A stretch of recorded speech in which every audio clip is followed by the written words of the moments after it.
Good morning. So I've decided it's kind of awkward if we just start the video right into it, so I'm going to give you a random fact, which I think I'll do from now on.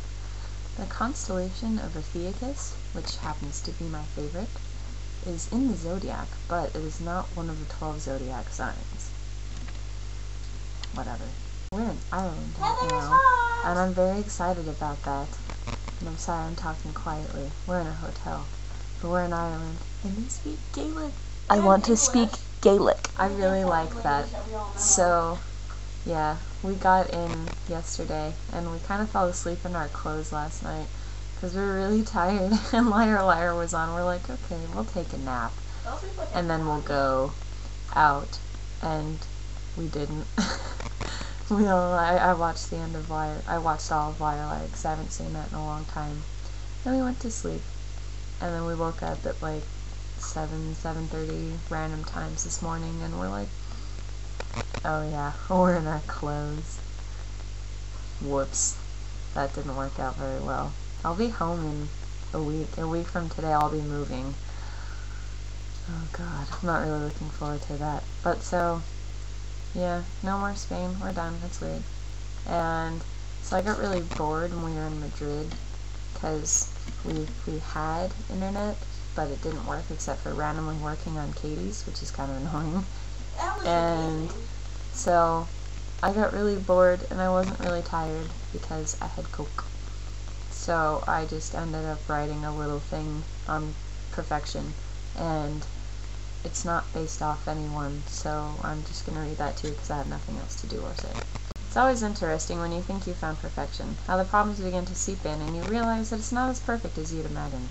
Maybe the key is never thinking something or someone is perfect, because then you're avoiding setting yourself up for disappointment.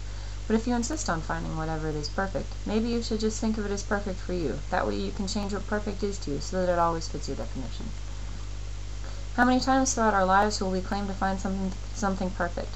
The perfect dress, the perfect boyfriend, the perfect car, the perfect job. But as you continue being surrounded by all this perfection, the cracks begin to show.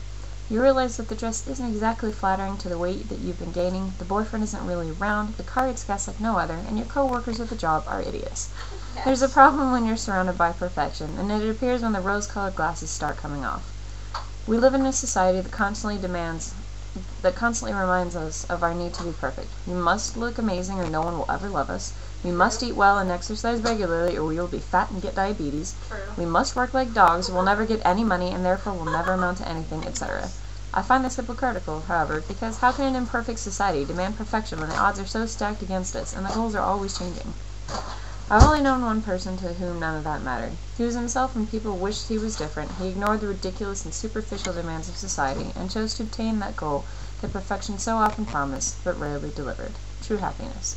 Because he realized that perfection isn't something that's completely flawless, but rather it's a way of looking at everything that's wrong and choosing to see the good along with the bad in it. In a life marked by trial and error, successes and mistakes, he never lost his optimism or his hope and belief that things would turn out all right. It turns out that perfection as a noun doesn't exist because it's ingrained in our minds to find the flaw. Instead, I like to think of perfection as a state of mind, a personal choice to be applied to a concept or some other noun. Because the real truth is that there is no such thing as perfection. It's only what we make it out to be. The real perfection is in the flaws. Maybe the dress is perfect because it's reminding us to be healthier. Maybe the distant boyfriend is perfect because you see that you're simply not meant for each other anymore. Maybe the car and the job are perfect because they make you realize you need a change. I firmly believe that things happen for a reason, and that we'll find out that reason with enough patience. I'd like to believe that he felt the same way. It amazes me that any one person could live their life that way, and every day contain more faith and confidence that his life was perfect, because it was exactly how it ought to be, either by his standards or God's. I hope that someday I can say I'm like he was, filled with the belief that everything is happening like it's supposed to, and in the end he'll find out why, and then realize how perfect it was that everything lined up as it did. I hope that I can be half the person he was, even with only half his positivity. After all, he was perfect to me. And that's it. So, we're gonna go be doing Irishy things today. Bye!